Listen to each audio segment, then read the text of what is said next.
In this video, I'm going to share 8 things I stopped buying to make more money. As the cost of living crisis continues, we could all do with a few ways to save a bit of extra cash, whether it's to help with living costs or to help us reach our financial goals. And when I stopped buying these things, I was left with so much more money and it didn't affect the quality of my life in any way. So today I'm going to share them with you.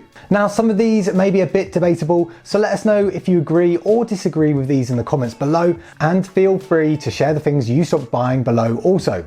And as always, if you get any value from this video, then please don't forget to like and subscribe, as it helps the channel massively. So the first thing I stopped buying to make more money was new technology every time there is a new version. Technology companies generally release new versions of their products every year, and more often than not, the tech is only incrementally different from the last.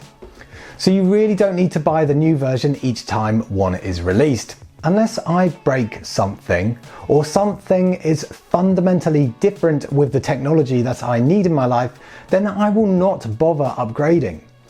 For example, with phones, I will generally run them into the ground or until the battery no longer holds a decent charge. So I normally get a good few years out of each of my phones. My current phone is cracked down the back and is 3 years old, but it still works perfectly, so why bother upgrading? And to be fair, the technology on most people's phones way outperforms what most people actually require. If you saw my goal setting video for 2023, then I don't know if you saw my TV in the background, but that thing is 15 years old, and while it may not be 4K, it still works perfectly fine. Although saying that, it did recently start flickering when I turn it on. Another example is my push bike, which is from the 1990s, and that has just been repaired over the years. Unfortunately, I have finally been forced to upgrade this though, as I recently took it for a service and the bike shop said the cost to get it up to speed will now exceed the cost of a new bike. We live in a society that tends to replace rather than repair, but if you can repair something, then you will help the environment also. So anyway, by minimizing how often you upgrade your tech, not only will you save money, but you will probably be way more excited when you get something new, and often get much more benefit from the technological jump. So the second thing I stopped buying to make more money is expensive branded clothes. You may have noticed in my videos that most of the clothes I wear are plain and not from designer brands. Now, that's not to say I don't have the odd item, but the majority are cheap items of clothing. If you wanted, you could spend an infinite amount on designer clothing, but is it really worth it? Now, this is my own opinion, and I am definitely not a style guru, but people who wear garish looking designer clothes with the label written all over them are generally making a statement of, look at me as I have money, or a statement of, look at me, I want to look like I have money. And more often than not, the clothes don't look that great anyway, when instead you could look way better just by pairing up much cheaper non-designer items. Plus, these designer items will go out of fashion relatively quickly, so you'll have to buy more to stay in trend. So instead, why not spend your money on something timeless and that won't go out of fashion? There's a saying that goes, stop buying things to impress people you don't even care about. So the third thing I stopped buying to make more money is some sale items. Now, I'm not saying don't buy items in a sale, but firstly be wary of sales. Sales can seem like a great way to save money, but they are designed to create an urgency to encourage you to buy something you may not realistically need.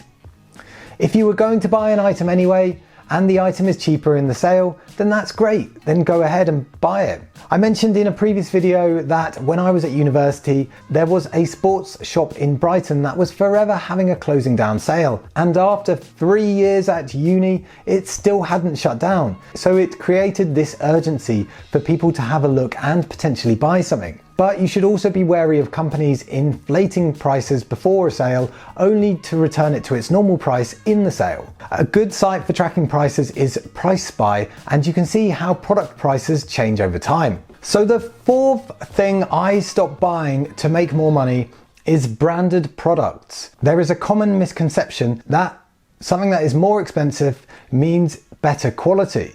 But this is not necessarily true, And with inflation going rampant, this is one easy way to save loads of money. Often a supermarket's own branded product will not taste any different from a branded product. So next time you're in the shop, why not try one of the own brand products, because you'll be surprised at what actually tastes the same. And this doesn't just apply to food, but also to medicinal products also. So the fifth thing I stopped buying to make more money is investments I don't understand. As a beginner investor, I was guilty of this and bought stocks that I didn't fully understand and just had FOMO on because I saw the stock price going up. Now, this isn't financial advice, but it is something I shouldn't have done. Even if you have a financial advisor, you should at least have a brief understanding of where your money is going, because firstly, it's your money, and secondly, you want to know if your money is going into something ethical or something against your personal morals. For example, do you want to be investing in some mining company that is using questionable labor practices in a developing nation? So the sixth thing I stopped buying was impulse purchases. If you are about to make a big purchase, then perhaps wait 72 hours before purchasing, because I can guarantee more often than not that urge to buy the big product may subside. You can also help prevent this by unsubscribing from email newsletters, because they know what you've bought previously from that shop and they will send you tailored emails based on what other people also bought when they purchased the same products as you. So the seventh thing I stopped buying as much was meals out and takeaways. I love eating out, and I mean, who doesn't? But even a cheap meal with a drink and tip becomes at least £20 before you know it, which if you do a lot will really add up. And it's more often than not more expensive than £20. And while it's nice to have a takeaway on the odd occasion, they are really expensive compared to buying food from a supermarket, and not to mention they are generally unhealthy. So instead, make sure your freezer is fully stocked, and I can guarantee you will always have something you want to eat and save a fortune and possibly your waistline at the same time. So the eighth thing I stopped buying is things you can get for free. So for example, I'd say half the stuff in my kitchen is hand-me-downs from either family or people I've lived with in the past. Things like plates, glasses, mugs. I don't think I've ever purchased any myself. There are loads of groups on Facebook where you can find things people are e-cycling or just donating, so why not check them out? Not only will this help your pockets, but it will also help the environment. So I think the overall mindset you need when buying items is to firstly consider, do you really need this item? Or are you purchasing this because it's potentially ego related? And then also, how much happiness is this purchase going to bring you in the long term? If you consider how much happiness a purchase will bring you, when instead that money could be put towards something like an investment that may bring you earlier retirement, or even pay for education that will bring you personal growth, what would you rather have? I think if you ask yourself these questions when making a purchase, then you will likely save yourself a lot of money in the long run. So hopefully, if you start questioning your purchases, you will be on the way to saving a lot more money. And this should also get you thinking about how to save more money. So if you want to know how to save 100k fast, then I recommend checking out this video next. It's been Ollie from Get Geek Finance. Thanks for watching, and I'll catch you in the next one.